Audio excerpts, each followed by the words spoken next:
Hello, sophomores. In this presentation, we're going to be talking about original sin. So here's the basic definition of original sin. Don't write down the consequences yet because we're going to be going more into those on the next slide. But original sin is a state of being. It's not an act. It's a state of being where Adam's children are deprived of the supernatural graces God gave to our first parents on behalf of the whole human race. So basically, we were supposed to get something that would help us work right, and because it was squandered by our first parents, that was not passed on. And so we all suffer as a result of that. So it's a state of being. And the four basic consequences are a darkening of the intellect, a weakening of the will, mortality, and loss of sanctifying grace. And we'll treat each of those in turn. So darkening of the intellect, what does that mean? Well, one is the difficulty in recognizing moral truth. And so maybe taking account of things that don't matter. So here we have Benito Mussolini, who was dictator of Italy during World War II until he was hung by his own people. And they said of Mussolini, well, at least he made the trains run on time. So that would kind of be a problem in terms of real recognizing the moral truth of his position, because it's focusing on something that doesn't really matter, like the trains running on time. So that's one bit. Also, evaluating our own actions and those of others. There's a tendency that I've encountered a lot in life of people who want to, who want to check their people who want to check their own moral worth based on comparing themselves to someone else. So someone might say, well, what I did wasn't that bad. I mean, come on, it's not like I'm Hitler or something. Which probably isn't the best point of comparison. The real point of comparison should be Jesus Christ. And if what we're doing looks like what Jesus Christ did or would do, well, then we're in the clear. But just because it isn't what Hitler would do doesn't mean that we're doing all right. So in terms of evaluating actions, original sin is something that biases us and prevents us from seeing the truth of what's going on. Now, there's a second problem, and it's connected, called the weakening of the will. So sometimes we can see the truth with our intellect of what we should do. We're presented with a difficult situation. We say, no, I really should do this. Our conscience tells us this is the right way to go. But even though our conscience tells us this is the right way to go, it doesn't mean we're going to choose that way. We'd say, oh gosh, I know I should do this, but I just can't. So I know I should exercise more, and that would be good for me and make me feel better, and all around would be a good thing. But I don't want to exercise because it's hard and you get all sweaty and tired and it takes time. So I see the good of exercise, but I don't always choose it. And connected with this is the idea of the rebellion of the passions against reason. So the desire for food is not bad. Even Jesus experienced hunger. So his body told him, you need to eat.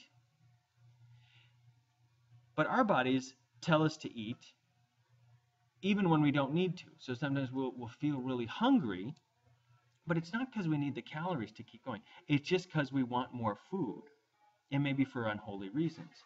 To make ourselves feel better, to cope with a tough day instead of feeding our bodies, or to celebrate some nice occasion. Same thing with alcohol. A little alcohol is fine. God made wine to gladden the heart of man, but sometimes we want too much of it.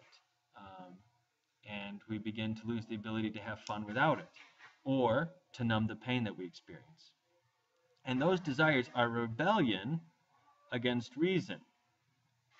So I see the chocolate cake and I want it, and even though we're not having a celebration, and even though I haven't been exercising, and even though that thing has like a bajillion calories, I'm still going to have two.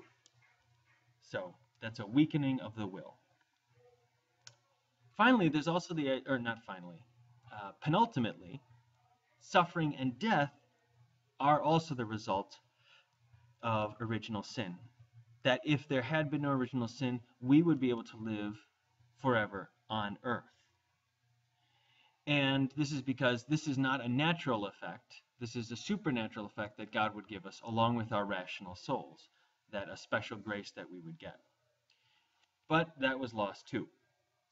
And finally, there's the loss of sanctifying grace slash holiness.